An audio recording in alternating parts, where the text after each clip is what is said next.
Hi friends, இப்போ நம்ம சிறகடிக்க ஆசை பார்க்க போகிற சிறகடிக்க ஆசையில் பழிச்சொல்லுக்கு ஆளாகுவன் சும்மாவா சொன்னார். அவர் சொன்னது போகிறா நடக்க போகுது. தம்பி நீ ஏன்ப்பா இப்படி பண்ணுற அப்படிங்கிற மாதிரி இருக்குது. ஒன்றும் இல்லைங்க, நம்ம சிட்டி வந்துட்டு பழி வாங்கணுங்கிறதுக்கு வசரமே இவர் வந்துட்டு போய் அதாவது கூட இருக்கவங்க கூட தான் பாரில் உட்காந்துருந்தார். இதை பார்த்தோன்னே திறந்து கொடுத்தது ஒரு குத்தமாக இதை ஃபோட்டோ எடுத்து வீடியோ எடுத்து சோஷியல் மீடியாவில் போட்டானுங்க. இதை பார்த்தோன்னே 4 பேர் 4 விதமாக பேசுகிறாங்க. சும்மாவாக இருப்பாங்க. அதுவும் ஸ்டுடியோட அப்பாவுக்குலாம் குழுன்னு இருக்குது. அது மட்டும் இல்லை, இதை வச்சு கார் லைசன்ஸை பிடுங்கணும் அப்படி இப்படின்னு சொல்லிட்டு டிரைவிங் லைசன்ஸை பிடுங்கணும் அப்படின்னு பிளான் பண்ணுறாரு. காரையே சூஸ் பண்ணணும்னு பிளான் பண்ணி இவர் ஃபோன் பண்ணி சொல்லிவிட்டாரு. ஆளுக்கு இப்படி குத்தினீங்கன்னா எங்கேயா போவாங்க? நல்லா இருக்கக்கூடாதுன்னு நினைக்கிறவங்க தாங்க அதிகம் நாட்டில். அதனாலேயே இப்படி பிளான் பண்ணுறாங்க.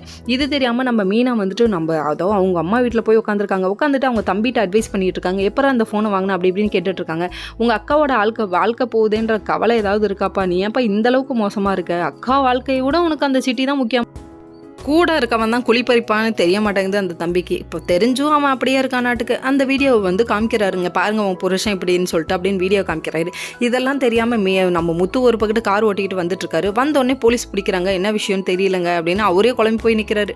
கடைசியில் பார்த்தா இவரை என்னன்னு வச்சு செய்ய போகிறாங்களோ தெரியல. இன்னொரு பக்கம் ஸ்ருதி போயிட்டு நம்ம ரவி கிட்ட டக்குன்னு குழந்தை பெற்றுக்கணும்னு கேட்குது. இது என்னையா அது ஷோரூம் பொம்மையா டக்குன்னு வாங்கிட்டு வந்து நிற்கிறதுக்கு? என்னம்மா இப்படி பண்ணுறியம்மா அப்படிங்கிற மாதிரி இருக்குது. இல்லை எனக்கு குழந்தை பெற்றுக்கணும்னு தோணுது. என்னம்மா அது நீ இப்படி இருக்க 2K கிட்ட இப்படியா வெளிப்படையா எல்லாத்தையும் கத்தி சொல்லுவ அப்படிங்கிற மாதிரி இருக்கு. குழந்தைனா நிறைய கமிட்மெண்ட் இருக்கு, நிறைய வளர்க்கணும், அதெல்லாம் உனக்கு தெரியாதுமா, இப்போ வேணாம் இன்னும் கொஞ்சம் நாள் ஆகட்டும்ன்றாங்க. தெளிவான முடிவு எடுக்கிறாரு நம்ம ரவி. ஆனால் நம்ம ஸ்ருதி இருக்காங்களே, நினைச்சா ஒன்றும் வேணும்னு நினைக்கிறவங்களாட்டுக்கு இதை எப்படி சமாளிக்கணும்னு தெரியாமல் முழிக்கிறாங்க ரவி. Okay friends.